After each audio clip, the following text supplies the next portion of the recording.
नहमदुहु व नसल्ली अला रसूलिहिल करीम अम्मा आबाद आऊज़ु बिल्लाहि मिनश शैतानिर रजीम बिस्मिल्लाहिर रहमानिर रहीम रब्बि इश्रह ली सदरी व यस्सिर ली अमरी वहलुल उक़दतम मिन लिसानी यफ़क़हू क़ौली।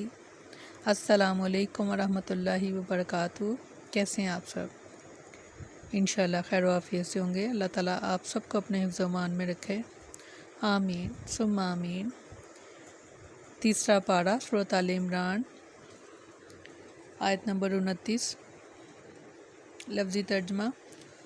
कुल कह दीजिए, इन अगर तुख्फू तुम छुपाओ, माफ़ी सुदूरिकुम जो तुम्हारे सीनों में है, औ तुब्दूहु या तुम उसको ज़ाहिर करो, यालमुल्लाहु जानता है उसको अल्लाह, व यालमु और जानता है, माफ़िस समावाती जो कुछ आसमानों में है, व माफ़िल अर्ज़ और जो ज़मीन में है। वल्लाहु अल्लाह अला कुल्ली शैइन कदीर हर चीज़ पर कादिर है बेशक। फरमाया कह दीजिए, अगर तुम इसे छुपाओ जो तुम्हारे सीनों में है, या इसे ज़ाहिर करो, अल्लाह इसे जान लेगा, और वो जानता है जो कुछ आसमानों में है और जो ज़मीन में है, और अल्लाह हर चीज़ पर पूरी तरह कादिर है। अल्लाह की तरफ से बंदों को तंबीह की जा रही है कि वो अल्लाह से डरते रहें और ऐसे अमाल का इर्तिकाब न करें जिनसे अल्लाह ने मना किया है और जो इसकी नाराज़गी का सबब बने, और बंदा इस यकीन के साथ दुनिया में रहे कि अल्लाह से कोई बात भी मख्फी नहीं। वो दिलों के भेद जानता है, चाहे बंदा इसे ज़ाहिर करे या छुपाए। वो आसमान और ज़मीन की तमाम चीज़ों को जानता है, और जब इससे कोई चीज़ मख्फी नहीं, तो अगर कोई शख्स पोशीदा तौर पर काफिरों से दोस्ती रखे या नबी करीम सल्लल्लाहु अलैहि वसल्लम से इस्तग़फ़ार तकज़ीब करे, तो अल्लाह ताला इससे ये बातें कैसे मख्फी रह सकती हैं। इरशाद फरमाया सूरत आल इमरान में ही, बेशक अल्लाह वो है जिस पर कोई चीज़ ना ज़मीन में छुपी रहती है और ना ही आसमान में। और फरमाया सूरत मुल्क में, और तुम अपनी बात को छुपाओ या इसे बुलंद आवाज़ से करो, बराबर है, यकीनन वसीनों वाली बात को खूब जानने वाला है।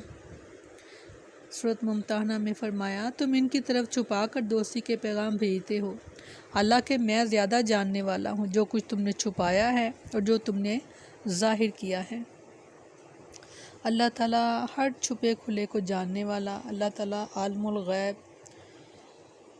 और यही बात अगर हम हर वक्त अपने जहन में, अपने दिल में ये बात छुपा कर रखें कि अल्लाह ताला हमें देख रहा है और अल्लाह जानता है जो बातें हमारे सीने में हैं, जो बात अभी हमने मुंह से भी नहीं निकाली, हमारे दिल में ख़्याल आया या जहन में सोचा हमने, तो अल्लाह ताला उसको भी जानते हैं।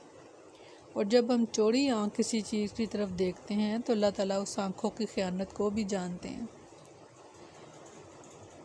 क्योंकि आलमुल गैब जो कुछ ज़मीन में है और जो कुछ आसमान में है, अल्लाह ताला सब जानने वाले। क्लास में एक आलिम साहब की क्लास जो थी वो जारी थी, तो उनमें एक नया स्टूडेंट आया और नए आने वाले ने बहुत अच्छा पढ़ रहा था, वो तवज्जो से शौक़ से पढ़ रहा था। तो उन आलिम साहब ने फरमाया कि मेरे बाद क्लास में ये आपको पढ़ाएगा। अब जो पुराने पढ़ने वाले थे स्टूडेंट थे, जो पुराने स्टूडेंट थे, उन्होंने कहा कि एतराज़ किया उन्होंने कि हम इतनी देर से पढ़ रहे हैं और आप हमें छोड़कर तो इस नए आने वाले को आप अहमियत दे रहे हैं। तो क्योंकि वो आलिम थे और जानते थे कि ये बात को मैंने किस तरह इनको समझानी है, इस बात, उन्होंने सबको एक एक मुर्गी दी और कहा कि इस मुर्गी को वहाँ पर ज़िबा करना जहाँ तुम्हें कोई भी ना देखे, और कल इस मुर्गी को ज़िबा कर कर ले आना, मगर शर्त यही है कि तुम जहाँ ज़िबा करो वहाँ कोई देखने वाला ना हो। दूसरे दिन जब क्लास में सब स्टूडेंट आ गए और सबके हाथ में ज़िबा की हुई मुर्गियाँ थीं, और जब वो लड़का आया जिसके बारे में जो उस्ताद थे जिन्होंने कहा कि मेरे बाद ये क्लास को देखेगा, तो उसके हाथ में ज़िंदा मुर्गी थी। अब जो क्लास के बाकी स्टूडेंट थे वो उन्होंने उसका मजाक उड़ाया। उन्होंने कहा कि आज عالم صاحب کو بھی پتہ چل جائے گا کہ یہ تو کسی قابل بھی نہیں ہے۔ اب جب کلاس شروع ہوئی تو سب سے سوال ہوا کہ جو میں نے آپ کو مرغیاں دی تھی کیا سب نے ذبح کر لی؟ ان سب نے کہا جی ہاں جی ہم نے یہ ذبح کر لی۔ باری باری پوچھنا شروع کیا آپ نے اس مرغی کو کہاں ذبح کیا؟ کسی نے تو یہ بتایا کہ میں نے کمرے میں دروازہ بند کر لیا تھا اور وہاں پر کوئی بھی نہیں تھا، میں اکیلا تھا تو میں نے وہاں ذبح کر لیا۔ کسی نے کہا کہ میں اپنے گھر سے باہر نکل گیا تھا اور جنگل کی طرف چلا گیا تو وہاں کوئی بھی نہیں تھا اور میں اکیلا تھا تو میں نے وہاں پر ذبح کیا۔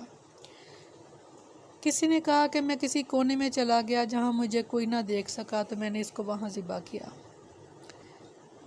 ان عالم صاحب نے پوچھا اسی لڑکے سے کہ تم نے ذبح کیوں نہیں کیا اس کو مرغی کو؟ اس نے کہا کہ میں نے بہت کوشش کی کہ کوئی ایسی جگہ ہو جہاں میں اکیلا ہوں، مگر مجھے کوئی ایسی جگہ نہیں ملی، اس لیے کہ میں جہاں پر بھی جاتا تو اللہ تعالیٰ کو اپنے علم کے ذریعے موجود پاتا۔ مجھے کوئی ایسی جگہ نہیں ملی جہاں میں اکیلا ہوتا۔ یہ سن کر جو کلاس کے باقی اسٹوڈنٹ تھے وہ ظاہر ہے شرمندہ ہوئے۔ تو ان عالم صاحب نے کہا کہ یہی وجہ ہے کہ میں نے اس بچے کے لیے یہ بات کہی کہ میرے بعد یہ کلاس کو سنبھالے گا، یعنی میرے بعد یہ استاد ہوگا کلاس میں، کہ یہ ہمارے ایمان کا حصہ بن جائے یہ بات کہ ہم کہیں پر بھی اللہ سے چھپ نہیں سکتے۔ اللہ تعالیٰ کہتے ہیں گناہ تو گناہ ہے، گناہ کرنے والے کو ظاہر سزا ملے گی اور اللہ تعالیٰ کا عذاب ہوگا، مگر اس گناہ گار کو جس نے چھپ کر اور تنہائی میں گناہ کیا تاکہ مجھے کوئی دیکھ نہ سکے، اس کو سب سے زیادہ عذاب اس چیز کا ہوگا۔ اللہ تعالیٰ فرماتے ہیں کہ تم نے بندوں سے تو خوف کھایا مگر اللہ سے مجھ سے نہ ڈرے تم، کیونکہ اگر تمہارا ایمان یہ ہوتا کہ تم جہاں بھی ہو میں تمہیں دیکھ لوں گا اور میں سمجھ جاتا ہوں، تو اس کے بعد بھی اگر تم پھر کبھی بھی گناہ نہ کرتے اکیلے میں۔ اللہ تعالیٰ فرماتے ہیں اور سخت اللہ تعالیٰ غضبناک اس بات پر ہوتے ہیں کہ جب تم گناہ کرتے ہو تنہائی میں جا کر کہ لوگ تمہیں نہ دیکھیں تو لوگوں سے تو ڈرتے ہو مگر مجھ سے نہیں ڈرتے تم۔ تو بات پھر وہی آ جاتی ہے کہ حق تو یہ ہے کہ حق ادا نہ ہوا، کہ اللہ تعالیٰ کا جو حق ہے وہ ہم ادا نہیں کر سکتے۔ مگر یہ بات میں اکثر ذکر کرتی ہوں آپ لوگوں سے کہ آپ یہ اس طرح سے بھی کر سکتے ہیں کہ ایک پوسٹر بنوا لیں جس پر بڑا سا لکھا ہو کہ اللہ دیکھ رہا ہے، یہ آپ کو بنا ہوا بازار سے بھی مل جائے گا۔ یہ چیز آپ کے کمروں میں، آپ کے کچن میں، آپ کے ٹی وی لاؤنج میں یہ چیزیں موجود ہونی چاہیے، اپنے آپ کو بار بار یاد دلوانے کے لیے کہ اللہ تعالیٰ دیکھ رہے ہیں، اللہ تعالیٰ دیکھ رہے ہیں۔ اور جب آپ دیکھتے ہیں کہ ہمیں کوئی کیمرہ دیکھ رہا ہو، جیسے کسی بھی فنکشن میں آپ گئے ہیں تو آپ دیکھیں کہ آپ کیسے الرٹ ہو جاتے ہیں۔ تو جب آپ خود کو بار بار بتائیں گے، دکھائیں گے کہ اللہ تعالیٰ ہمیں دیکھ رہے ہیں، تو پھر امید ہے کہ ہم ایسے کاموں سے بچ سکتے ہیں جن سے اللہ ناراض بھی ہو جاتے ہیں۔ اللہ تعالیٰ ہم سب کے لیے آسانیاں کریں، آمین ثم آمین۔ سبحانک اللہم و بحمدک نشہد ان لا الہ الا انت نستغفرک و نتوب الیک۔ سبحان ربک رب العزت عما یصفون وسلام علی المرسلین والحمد للہ رب العالمین۔ السلام علیکم ورحمۃ اللہ وبرکاتہ۔